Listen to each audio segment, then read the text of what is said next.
सामोरं अरे बाळासाहेब थोरातांचा पराभव जनतेतून झाला का? मी मगाशी जे आरोप केलं हे टेक्निकलचं युग आहे ना, टेक्निकलमध्ये काही पण होतं ना, हे तंत्रज्ञान आहे.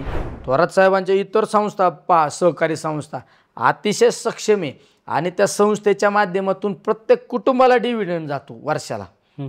ते लोक असं करणार आहे का? आगोरी आनंद असतो काहींना, अरे आम्हीच केलं, अरे वरूनच झालं भाऊ. लंकेंना अडचणीत आणण्यासाठी किंवा लंकेंना ज्यांनी मदत केली त्यांच्यासाठी डावपेच टाकले जात आहेत. थोरातांना म्हणजे जे कधी पराभूत नाही झाले असा त्यांचा जो इतिहास होता, मात्र लंकेंना लोकसभेत मदत केली म्हणून त्याची परतफेड म्हणून त्यांना ते पराभवाला सामोरं जावं लागलं. बाळासाहेब थोरातांचा पराभव जनतेतून झाला का? मी मगाशी जे आरोप केलं हे टेक्निकलचं युग आहे ना, टेक्निकलमध्ये काही पण होतं ना, हे तंत्रज्ञान आहे. तंत्रज्ञानच हायजॅक झालं तर काय करणार आहे? थोरात साहेबांनी इतकं काम आहे का? थोरात साहेबांनी प्रत्येक कुटुंबाला मदत केलेली. थोरात साहेबांनी इतका सहकार, ऐका, थोरात साहेबांनी इतका सहकार राज्यात सुद्धा एवढा आदर्श सहकार थोरात साहेबांचा चालू नाही. थोरात साहेबांचं सहकार्य साखर कारखाना पहा, बरोबर. थोरात साहेबांची दूध संस्था पहा, थोरात साहेबांच्या इतर संस्था पहा, सहकारी संस्था अतिशय सक्षम आहे आणि त्या संस्थेच्या माध्यमातून प्रत्येक कुटुंबाला डिव्हिडंड जातो वर्षाला.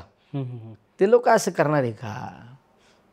पण तो पराभव आणि असं कुणी ते काय असतं, ते ना आगोरी आनंद असतो काहींना, अरे आम्हीच केलं, अरे वरूनच झालं भाऊ. म्हणजे तशीच परिस्थिती आपण बघितली की पारनेर मतदारसंघाच्या वेळेस लोकसभा निवडणुकीमध्ये महाविकास आघाडीला चांगल्या प्रकारचं वातावरण होतं.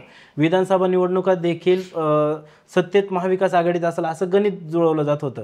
तर त्या अनुषंगाने पारनेरमध्ये ज्यावेळेस सगळ्या राज्यांनी बघितलं ना, उमेदवारीच्या सगळ्या, आता माझी निवडणूक बघा, तुमच्या थोरात साहेबांची निवडणूक पहा, कराडला आमचे बाळासाहेब पाटील म्हणून आहे ते पहा. अरे सगळे मातब्बर लोक आमचे बरोबर खड्यासारखे निवडले ना. आमचे गडाख साहेबांची निवडणूक पहा, अनेक अशा निवडणूक, पृथ्वीराज बाबांची निवडणूक पहा, आमचे जयंत पाटील साहेबांची तर काठावर निवडून आले. ते सीट 1,00,000-1,50,000 मतांनी निवडून येणार सीट होतं. आमच्या रोहित पवारने घराघरात मदत केली. प्रत्येकाच्या कुटुंबात पोरग जन्माला आल्यावर त्याला 1,000-1,500 रुपयाचं किट जाते त्याच्या घरात.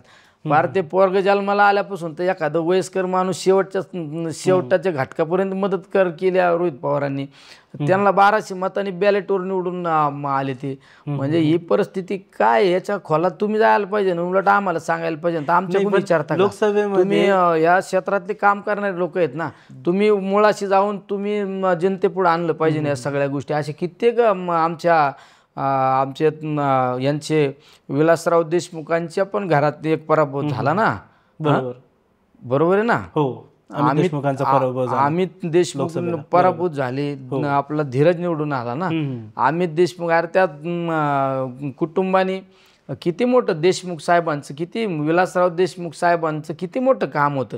त्या मतदारसंघाचे प्रत्येक घराघरातला माणूस नोकरी लावलाय. ते किती ते बिचारे अमित पडला. आपले आमचा धीरज देशमुख पण त्याची सुद्धा किती हेच आपण जसं उल्लेख केला जिल्ह्यापुरता आपला विश्वजित कदम, आमचा महाराष्ट्रात सगळ्यात जास्त मतांनी निवडून येणारा विश्वजित कदम किती कमी मतांनी निवडून आला.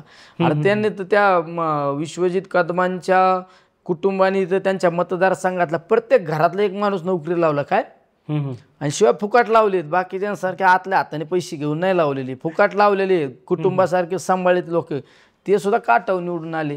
सोशल मीडियाच्या भाऊ गर्दीत विश्वासार्हतेने चकाकणारे नाव म्हणजे लेट्सअप मराठी. सगळ्यांना, सगळ्या नागरिकांना ती स्पीच, ती लेट्सअप वरील मुलाखती म्हणजे विचारांचा खजिना. त्यानंतरच्या निवडणुकीमध्ये मला सोडून गेले. बातम्या केवळ वस्तुस्थिती सांगणाऱ्या, न प्रोपगंडा, फक्त जनतेचा अजेंडा. क्योंकि आने वाला कल जाने वाला है, जाने वाला कल आने वाला है. राजकारण, मनोरंजन असो की क्रीडा क्षेत्र, महाराष्ट्राची स्पंदने संवेदनशीलतेने टिपणारे माध्यम म्हणजे लेट्सअप मराठी. जगासोबत एक पाऊल पुढे राहण्यासाठी लेट्सअपचे ॲप, सोशल मीडिया आणि वेबसाईट सोबत कनेक्टेड रहा.